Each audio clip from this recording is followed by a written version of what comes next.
আসসালামু আলাইকুম ভাই লোক। আজকের ভিডিওতে কিছু কথা বলবো, আপনার ভিজিট ভিসায় বেটার নাকি ওয়ার্ক পারমিট ভিসা বেটার।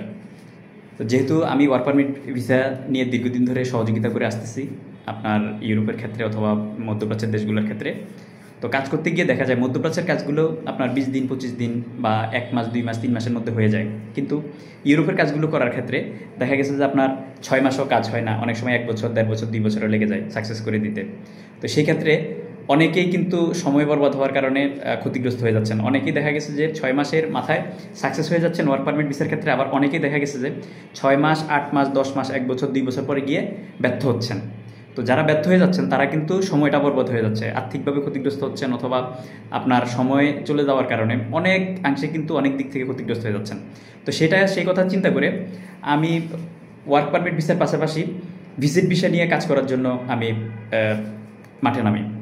তো আলহামদুলিল্লাহ ভিজিট ভিসা নিয়ে কাজ করতে গিয়ে আমার একটা জিনিস এক্সপিরিয়েন্স, খুব ভালো একটা অভিজ্ঞতা হয়েছে। সেটা হচ্ছে ভিজিট ভিসার ক্ষেত্রে 1 মাসের কম সময়ের ভিতরে কিন্তু এম্বাসি ফিস করে দেওয়া যাচ্ছে, যেটা ওয়ার্ক পারমিট ভিসার ক্ষেত্রে হচ্ছে না। উন্নত বিশ্বের ভিসাগুলোর ক্ষেত্রে, ওয়ার্ক পারমিট ভিসার ক্ষেত্রে দেখা গেছে যে 6 মাসও লাগে, আবার 6 মাস পরে একটা ওয়ার্ক পারমিট আসার পরে আবার 4 মাস 5 মাস লেগে যায় এম্বাসির ডেট পাইতে।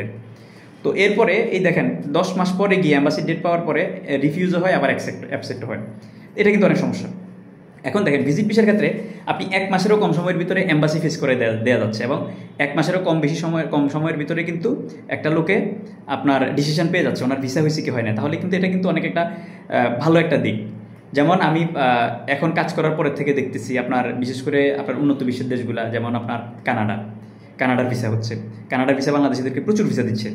কানাডার ভিসার ক্ষেত্রে একটা সুবিধা হচ্ছে কানাডা কিন্তু ডকুমেন্টেশনের উপরে ভিসা দিয়ে দেয়। আপনাকে ভিসা দিবে না দিবে সেটা ডকুমেন্টেশনের উপর, আপনার যদি ডকুমেন্টেশন ভালোভাবে সাপোর্ট দিতে পারেন আপনি ভিসা পাবেন। কারণ কানাডা 10 বছরের মাল্টিপল ভিসা দিচ্ছে। কানাডার ক্ষেত্রে আপনি এম্বাসিতে গিয়ে ইন্টারভিউ দিয়ে ভিসা নেওয়া লাগে না, এটা হচ্ছে সবচেয়ে ভালো একটা দিক।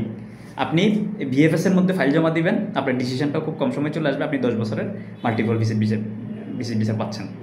তো যেহেতু এই কাজটা আমি করতেছি, আমি কিন্তু ভিসা দেওয়ার কোনো ক্ষমতা রাখি না।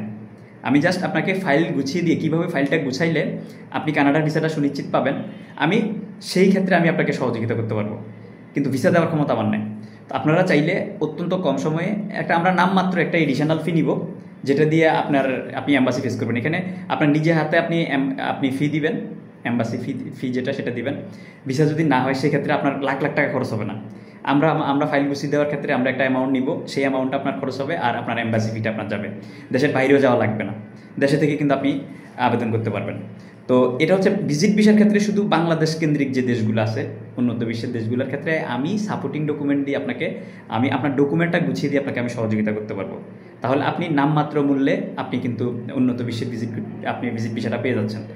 উন্নত বিশ্বের ভিজিট ভিসা নিশ্চিত করতে নামমাত্র মূল্যে আমরা কোনো অতিরিক্ত টাকা নিই না, অ্যাডভান্স টাকা নিব না, কোনো অতিরিক্ত ফি নিব না, শুধুমাত্র আপনার ডকুমেন্টটা আমরা গুছাই দিব, এটার জন্য আমরা একটা এডিশনাল ফি, একটা নামমাত্র মূল্যে একটা ফি নিব, এটাই। তো এখানে আপনি যদি ভিসা পান আলহামদুলিল্লাহ গুড, কম টাকা আপনি ভিসা পেয়ে যাচ্ছেন। আর যদি ভিসা নাও পান কোনো কারণে, তাহলে কিন্তু আপনার লাখ লাখ টাকা হাজার হাজার টাকা ক্ষতিগ্রস্ত হচ্ছে না। ধন্যবাদ। প্রবাস এবং প্রবাসী রিলেটেড নিত্য নতুন তথ্য এবং আপডেট পেতে আমার আইডিটি ফলো দিয়ে আমার সাথে যুক্ত থাকার জন্য বিশেষভাবে অনুরোধ রইল। বর্তমানে যারা অত্যন্ত কম সময়ে কম টাকায় আপনারা চেষ্টা করতে চান, আপনারা উন্নত বিশ্বের ভিজিট ভিসাগুলো ট্রাই করেন ভিজিট ভিসার জন্য। ভিজিট ভিসার ক্ষেত্রে কিন্তু একটা নিয়ম হচ্ছে আপনি ভিজিট ভিসায় যাবেন, আবার দেশে চলে আসতে হবে। ওই দেশে থাকলে কিন্তু ইলিগাল।